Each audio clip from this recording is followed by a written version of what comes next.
दो सवाल। एक सवाल एनसीईआरटी को लेके बहुत पूछा जा रहा है, ये एनसीईआरटी किताबें पढ़ना कितना ज़रूरी है, क्या इसका कोई रिप्लेसमेंट है, क्या कोई और विकल्प है? नहीं, एनसीईआरटी आपको सिर्फ एक बेस, जैसे एनसीईआरटी क्यों कहा जाता है, इस देश में 95% लोग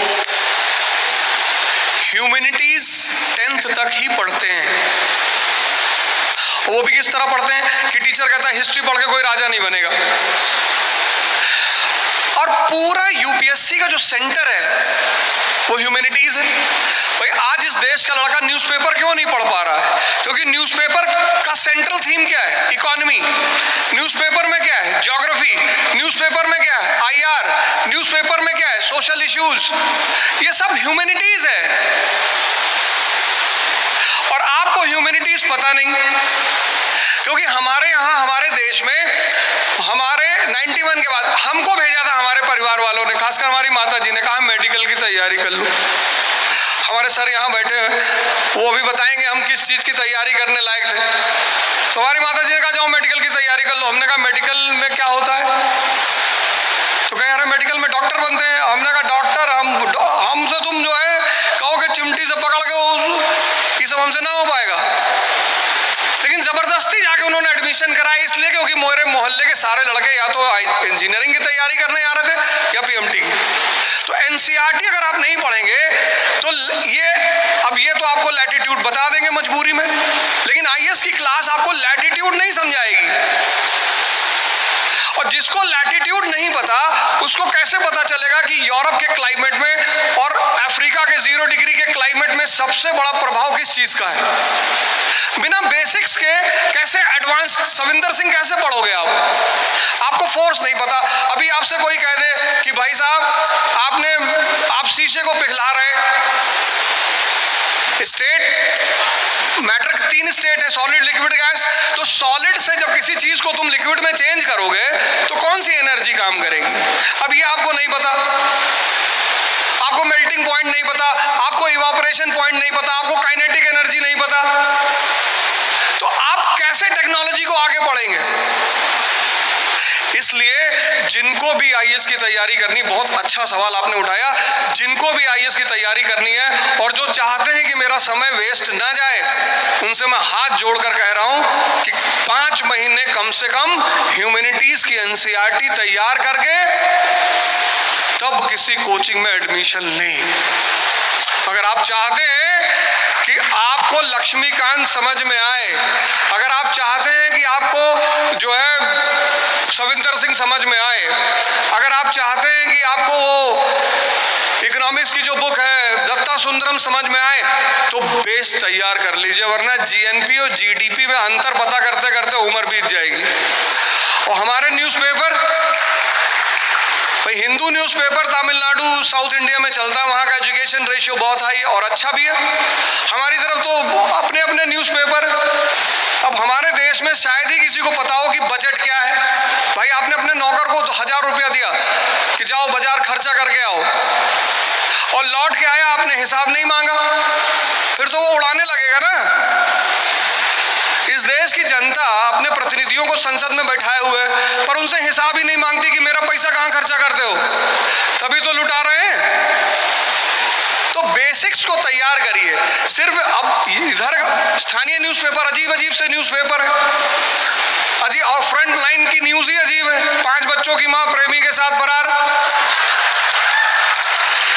अब जब तुमने पहली बार हिंदू उठाया, उसकी फ्रंट लाइन पढ़ी डेमेस्कस इन डेंजर, तो तुमको ये नहीं पता चला कि डेमेस्कस नाउन है कि प्रोनाउन है कि एडजेक्टिव है। तुम मीनिंग ढूंढ रहे हो। 2 दिन बाद तुम्हारी तरह कोई लड़का बगल से निकला, कहा अबे डेमेस्कसवा सीरिया में है। जैसे बिना बेस के बिल्डिंग नहीं बन सकती, ऐसे बिना एनसीईआरटी के कोई आईएएस नहीं बन सकता। एनसीईआरटी पढ़ो।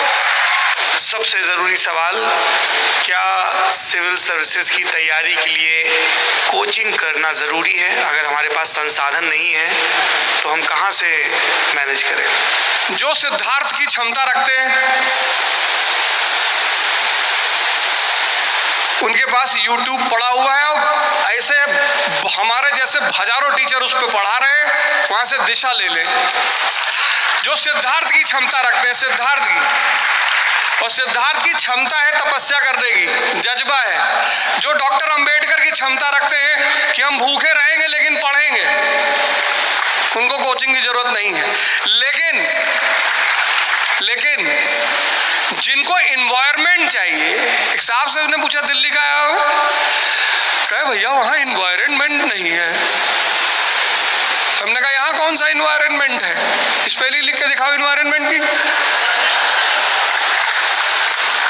अगर आप डॉक्टर अंबेडकर हैं, अगर आप भगवान बुद्ध की क्षमता रखते हैं, सिद्धार्थ की, मैं अकेले लड़ूंगा और दिशा लूंगा लोगों से, उनको कोचिंग जाने की कोई जरूरत नहीं है।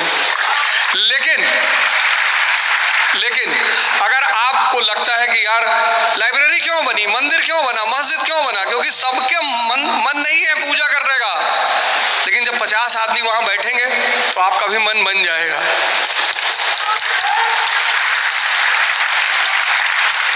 तो जो अकेले मन नहीं बना सकते सारिपुत्र की तरह, उनको बुद्ध के संग में आना ही पड़ेगा।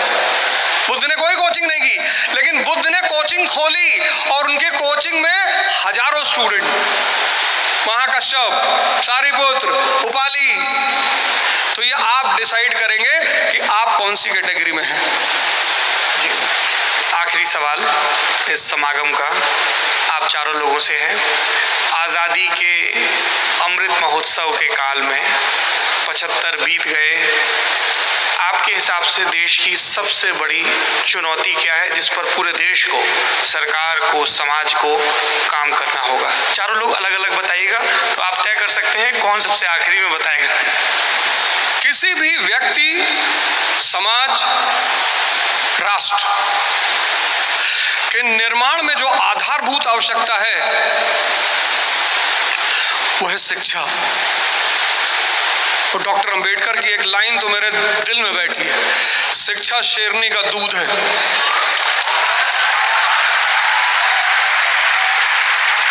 जो पिएगा वो दहाड़ेगा। और शिक्षा इस देश में मैकालियन सिस्टम वाली खत्म होनी चाहिए। परसेंटेज और नौकरी, इस देश की शिक्षा का दो ही आधार है, एक परसेंटेज। तुम्हारा कितना था 12th में? मेरा 12% था। तुम बड़े होके क्या बनोगे? मैं तो IIT में जाऊंगा। आप जाइए IIT, कोई बड़ी बात नहीं है, कोई बुरी बात नहीं है, लेकिन सिर्फ नौकरी को अपने जीवन का उद्देश्य क्यों बना रहे हैं? संसद में बैठने का भी उद्देश्य बनाइए। आप नहीं जा रहे तभी तो बाकी लोग बैठे हैं। और हम सोच रहे हैं 24 में चले जाएं, फिर आप लोग भी आइए। ऐसा ही कह रहे हैं, ऐसा ही कह, मतलब कोई बात नहीं, ऐसा ही कह रहे हैं। वो मन में एक बात आ गई, और हम आए या ना आए हमारा। अच्छा ये तो बता दीजिए, लोकसभा से भेजेंगे या राज्यसभा से?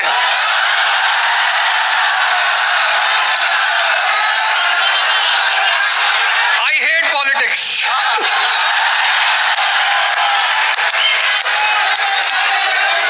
मुझे राजनीति से नफरत है। देखो, UPSC एक बात सिखाती है, जो कहना है वो करना नहीं है, जो करना है वो कहना नहीं है।